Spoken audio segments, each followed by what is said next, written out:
The vault was supposed to be impossible. It was 2 floors underground, buried beneath the Antwerp Diamond Center in Belgium. The center itself was a fortress, but the vault, that was something else entirely.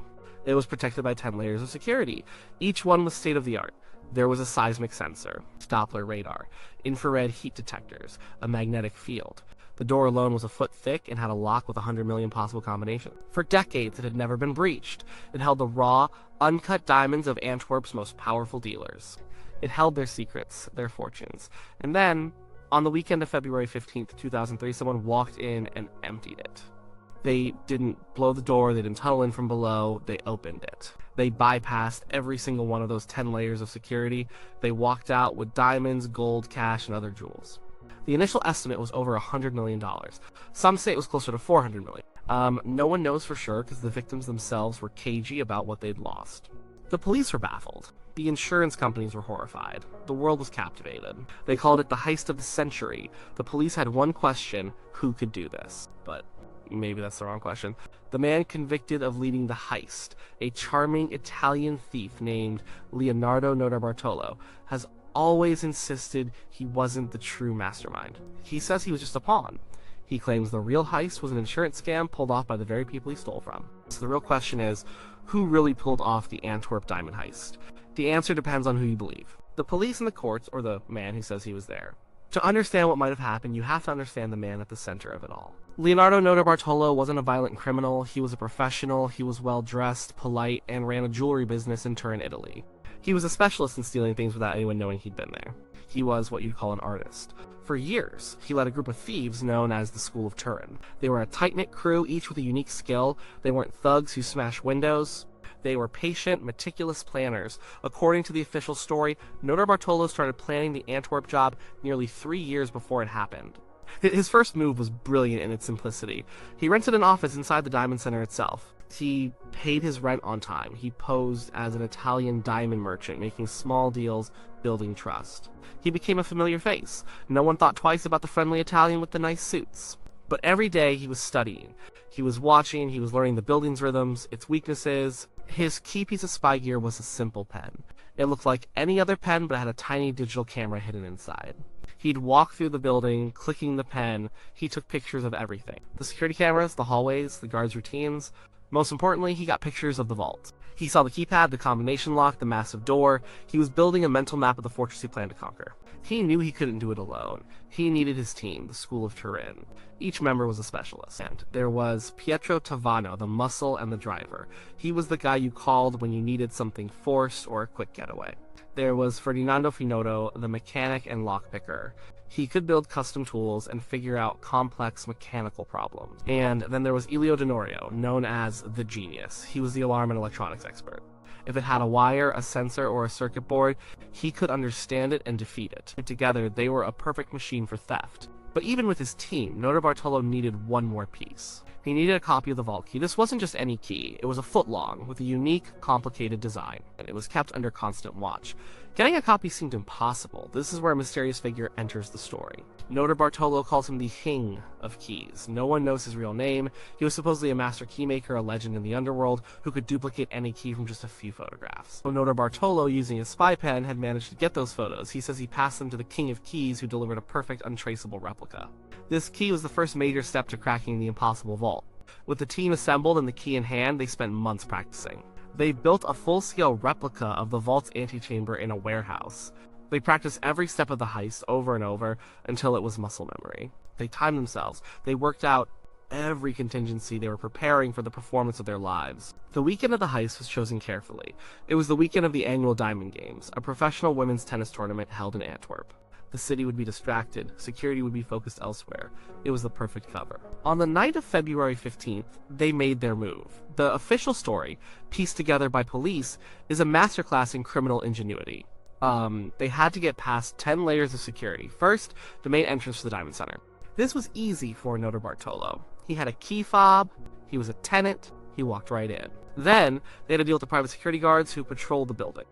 They knew their routes, their break times, they simply waited until the coast was clear. The third layer was a locked door to the stairwell that led down to the vault area. They had a copy of that key too, easy. Now it got hard.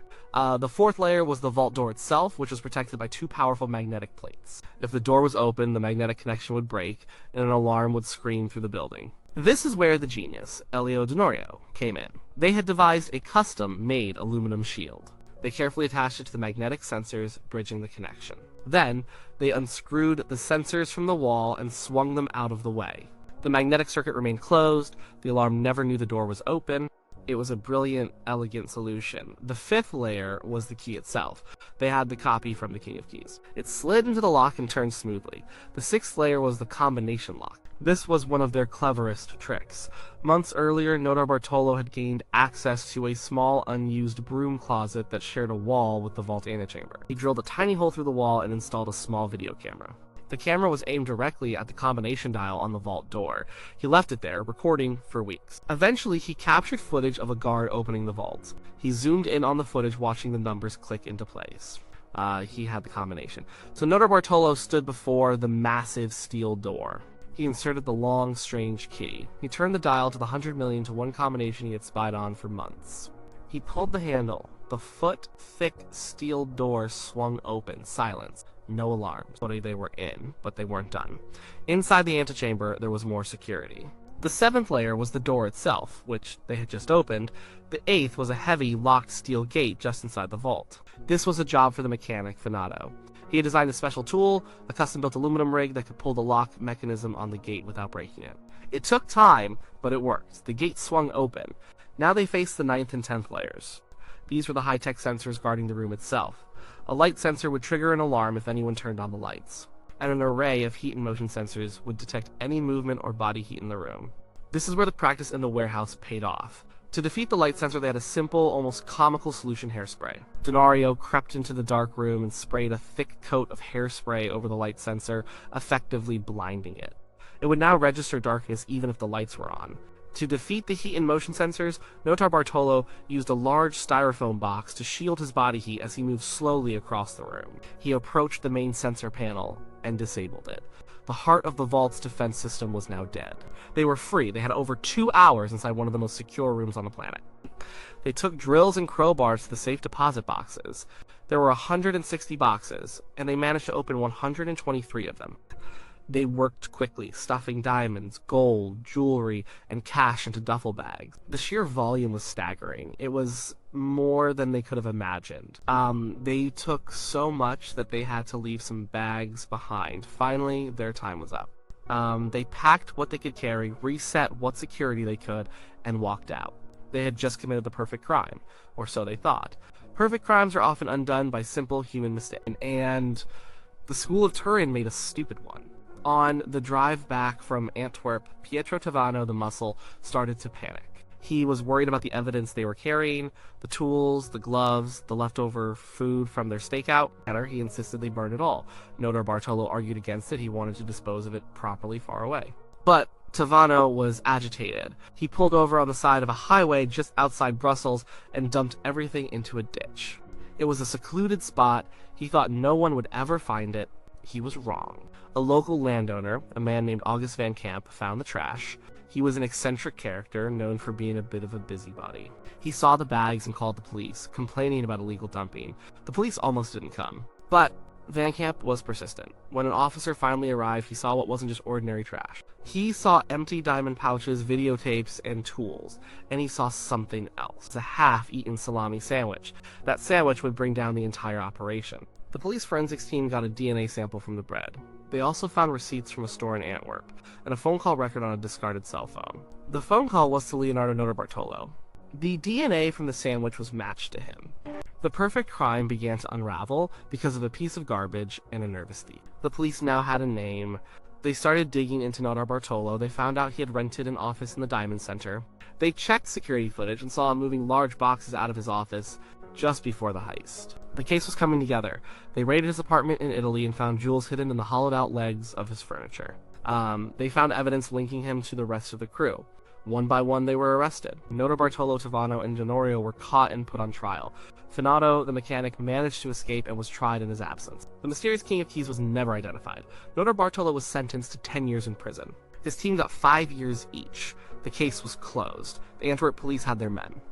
The world had its story of a brilliant heist undone by a foolish mistake, but this is where the story takes a sharp turn. This is where Leonardo Notarbartolo starts talking, and the story he tells is very different. From his prison cell, and later after his release, Notarbartolo gave interviews. He said yes, he was there, yes, he led a team into the vault, but he claims the official story is mostly a lie.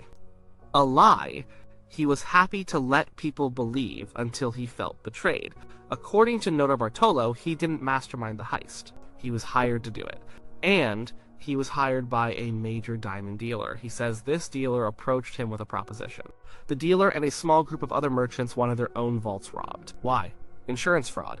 The diamond industry, Notarbartolo explains, has a dark side. Sometimes deals go bad, sometimes merchants are left holding low-quality diamonds called Zinstal that are hard to sell. Sometimes they just need a quick infusion of cash. An insurance payout for a stolen collection of priceless gems is a very clean, very profitable solution. Notarbartolo claims the dealer gave him the key information. He was given the combination to the vault. He was told exactly how to bypass the alarm systems. He says the high-tech security system was a myth. He claims it was often disabled for convenience. The magnetic plates? They were turned off that weekend. The heat and motion sensors? Also off. He says his team didn't need to be geniuses with hairspray and styrofoam. They just needed the inside information he was given. He also claims the value of the heist was wildly inflated. The official number was over $100 million. Notarbartolo laughs at this. He says they only got about $20 million. He insists that most of the safe deposit boxes they opened were either empty or filled with junk. The valuable boxes, the ones belonging to the merchants who hired him, were full. The others, belonging to innocent victims, were just collateral damage to make the robbery look real. The massive $100 million figure, he says, was a number created for the insurance companies. The real heist wasn't what his team stole from the vault. The real heist was the fraudulent insurance claims that were filed afterward. So, if he was hired, why did he get caught? This is the part that clearly still angers him. He says he was double-crossed. He believes the person who hired him was also the one who tipped off the police. Why? Maybe to eliminate the only person who knew the truth. Maybe it was part of the deal all along. He gets caught, he does some time, and the dealer gets his insurance money with no loose ends. This raises a huge question: who do you believe? The evidence against Notarbartolo is strong. His DNA was at the scene. He had stolen jewels. The tools were found. The official police version is backed by forensic evidence. You know, it's a clean, logical story. Criminals plan a heist, they pull it off, they make a mistake, they get caught. It makes sense. But Notarbartolo's story also has a strange logic to it. It answers some of the nagging questions about the heist. For example, how could a small team from Turin really defeat a $100 million security system? Was it truly a case of genius, or did they have help? The police and security experts were shocked at how easily the system was beaten. Notarbartolo's explanation that it was all turned off for them is a simpler, if more sinister, explanation. Then there's the matter of the diamonds. To this day, the vast majority of the haul from the Antwerp heist has never been recovered. Over $100 million in gems simply vanished. If Notarbartolo's crew stole them, where did they go? Well, they were professionals, but making that much evidence disappear is almost as hard as the heist itself. However, if the real value was only $20 million, as Notarbartolo claims, it's much easier to imagine it being laundered and sold on the black market. If the other $80 million was just an insurance fiction, then there's nothing to find. His story also taps into a common suspicion about the diamond trade. It's a famously secretive world, built on handshakes and trust, but also rife with rumors of shady dealings. The idea of a group of dealers orchestrating a heist to defraud an insurance company doesn't sound completely out of character for an industry with such a reputation. There are holes in his story, of course. Why would he talk? Criminals usually live by a code of silence. Notarbartolo claims he's speaking out because he was betrayed. He feels he was the fall guy for a much bigger crime. He's also a natural showman, he wrote a book, he loves the attention. His story makes him seem less like a common thief and more like a misunderstood anti-hero, a master craftsman caught in a game played by bigger, more powerful men. It's a much better legacy. So you have two competing narratives. The first is the police version. A team of brilliant Italian thieves pulls off the perfect crime, only to be foiled by their own stupidity. It's a classic crime story. The second is the thief's version. A skilled professional is hired for an inside job, an insurance scam, and then betrayed by his employers. He's the patsy, not the mastermind. This is a story of conspiracy and corruption. The truth is probably buried somewhere in the middle, or perhaps it's something else entirely. The other members of the School of Turin have remained silent. They served their time and disappeared. The diamond dealers of Antwerp certainly aren't talking. They got their insurance money and went back to business. The police consider the case closed, but the mystery remains. Who was the King of Keys? Was he real, or was he a convenient invention to cover for an inside source? Why was the security, in retrospect, so full of holes? Was it incompetence, or was it deliberate? And where are the diamonds? Did they ever even exist in the quantity that was reported? The Antwerp Diamond Heist is more than just a story about a robbery. It's a story about the nature of truth itself. The official record tells us one thing. The man at the center of it all tells us another. One story is built on forensic evidence. The other is built on the word of a convicted master liar, but it neatly explains all the things that don't quite add up. Who really pulled it off? Was it Leonardo Notarbartolo and the School of Turin, a crew of modern-day artisans who outsmarted the world's best security? Or were they just the tools used by a faceless diamond merchant who committed a bloodless pen-and-paper crime worth far more than anything they could carry in their bags? We may never know for sure. The diamonds are gone, the culprits served their time. The legend lives on, and maybe that's the point. The greatest trick the devil ever pulled was convincing the world he didn't exist. The greatest trick of the Antwerp heist might be that we still don't know who the devil really was. Was it the man who picked the locks, or the man who handed him the key?